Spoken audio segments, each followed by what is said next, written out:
Daniel Martin's mornings always started the same way, too early, too heavy, and always with the lingering weight of worry pressing against his chest. He was a single father raising his 8-year-old daughter, Lily, after losing his wife to illness years ago, and every day since had been a balancing act of survival. The warehouse where he worked paid just enough to keep a roof over their heads, but never enough to get ahead. Bills lay scattered on the kitchen counter like silent enemies, each demanding what he couldn't spare. Yet Daniel never complained. He swallowed his exhaustion and kept going because Lily needed him to. On this particular morning, after a grueling night shift, he picked up an extra gig delivering packages for a courier company, anything to scrape together a little more.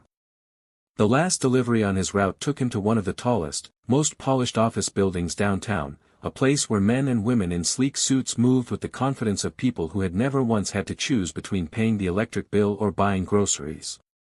Daniel walked through the lobby quietly, careful not to draw attention to his worn-out jacket and tired eyes, when a sudden gasp cut through the chatter of the space. He looked up just in time to see a woman at the top of the wide marble staircase lose her balance. Her heel caught the edge of a step, her body pitching forward, a folder bursting from her arms as papers fluttered like startled birds. Without thinking, Daniel dropped the package in his hands and rushed forward, his body moving before his mind had time to register the danger. He caught her mid-fall, his arms wrapping instinctively around her to break the impact. For a moment, the world seemed to freeze. The woman clutched his arm, her breath uneven, her eyes wide with shock as she realized she wasn't sprawled across the unforgiving marble floor. Instead, she was pressed against the chest of a stranger who looked at her not with recognition of her status, nor with opportunism, but with simple concern. "Are you all right?" Daniel asked softly, his voice steady despite his racing heart.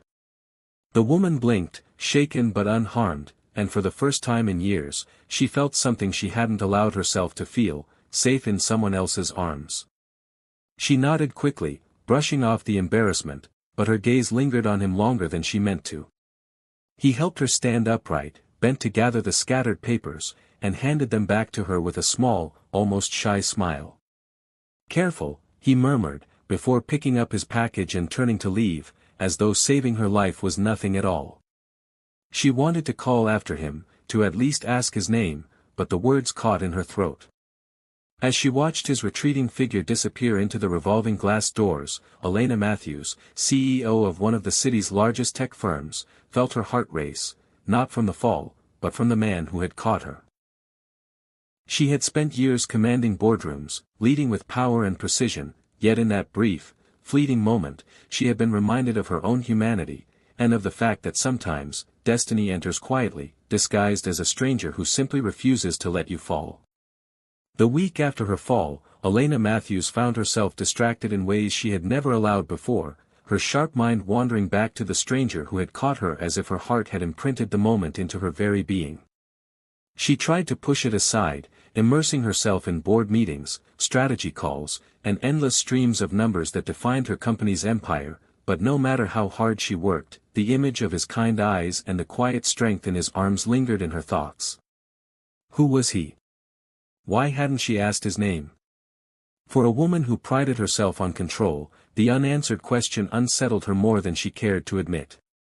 Fate, however, seemed determined to answer her curiosity. A week later, at a small community fundraiser her company sponsored for underprivileged children, Elena found herself standing in a modest school gym decorated with paper banners and balloons. She had agreed to attend as a gesture of goodwill, but she hadn't expected to see him there.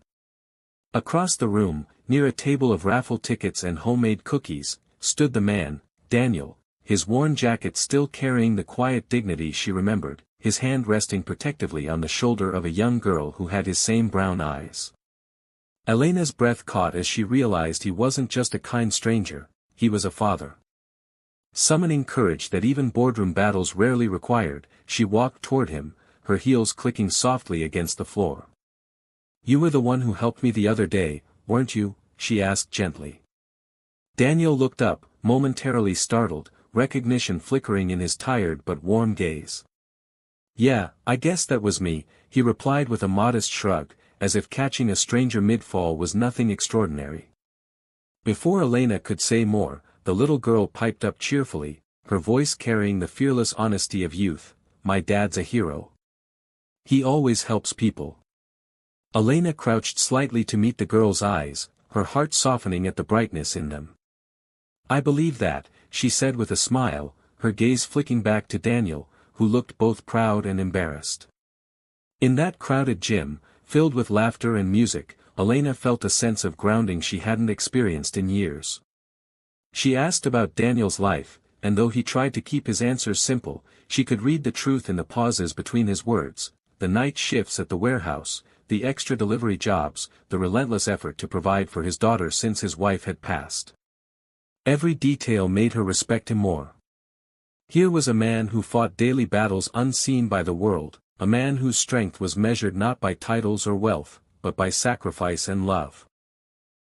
And yet, Daniel couldn't help but feel the invisible distance between them: her elegance, her polished confidence, her effortless grace, all of it belonged to a world far from his.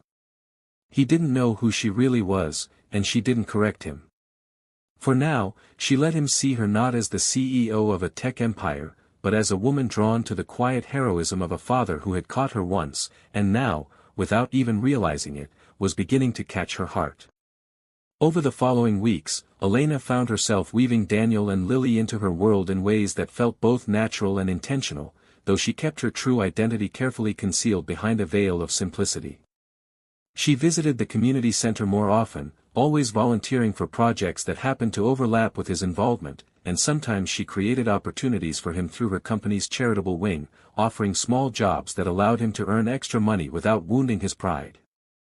Daniel, though initially cautious, began to relax around her, drawn to her warmth and the way she treated Lily as if she were the most important person in the room. They would talk late into the evenings after events, sitting on old folding chairs or walking through the park as Lily skipped ahead, their conversations flowing with a strange ease that surprised them both. Daniel spoke of his struggles with quiet honesty, how he had lost his wife to cancer and promised himself he would raise their daughter with all the love she never got to finish giving, how he often felt he was failing but pushed forward anyway because failure wasn't an option. Elena, in turn, shared fragments of her own loneliness, though she never confessed the full extent of her empire. Instead, she spoke of the emptiness that sometimes came with success, of friends who were more interested in her influence than her laughter, of how power could feel like a cage gilded in gold. Each story revealed layers they hadn't shown to others in years, and with each confession, their bond deepened. Yet Elena's secret weighed heavier with every passing day.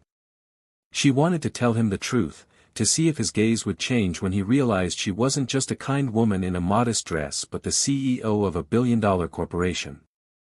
But fear held her back, fear that he would pull away, that the fragile trust between them would shatter under the weight of status. And then the truth came out in the most unplanned way. One evening, Daniel had agreed to help Elena coordinate supplies for a local after-school program. He arrived at her office late, expecting to find her sorting boxes like always, but instead he found her in the middle of a meeting. Through the glass doors, he saw men and women in expensive suits clustered around her, addressing her with respect, their words formal: "Ms. Matthews, the board is waiting for your approval." Daniel froze, his heart plummeting as realization struck: Elena wasn't simply a generous volunteer. She was the Elena Matthews, a name he had heard mentioned in the news, a woman of wealth and power beyond anything he could imagine. She looked up, her eyes widening as she spotted him, but before she could speak, he turned and walked out, his pride burning and his chest tight. All the laughter, all the late-night talks, all the moments that had felt so real now seemed painted over by the truth he hadn't known. To him, it felt like a cruel trick, a reminder that their worlds were never meant to collide. For the first time since he had met her, Daniel felt the sting of betrayal, while Elena, watching him leave, realized the secret she had feared sharing might have already cost her the man who had unknowingly become her anchor. For days after discovering Elena's true identity, Daniel carried the weight of disappointment like a stone lodged in his chest, every thought circling back to the same bitter question: why hadn't she trusted him with the truth? He told himself it didn't matter, that someone like her belonged to a different universe altogether, a world of skyscrapers and private cars, while he scraped together enough to keep the lights on. But the silence left behind where her laughter had been felt unbearable, and Lily, innocent as always, noticed the absence too, asking when Miss Elena was coming by again with her stories and books. Meanwhile, Elena wrestled with her own storm of regret, replaying the moment he had walked out, wishing she had confessed earlier, wishing he had seen that the woman who smiled at him in community centers and parks was not a performance, but her truest self. She realized that if she wanted him to understand, she couldn't show up as a CEO with polished speeches, she had to come as a woman willing to lay her pride bare. And so, one evening, Daniel returned home from another long shift to find her waiting on his front porch, not in a sleek car with tinted windows, but on foot, her hair tied back, a simple bag of groceries in her hands and Lily's favorite books tucked under her arm.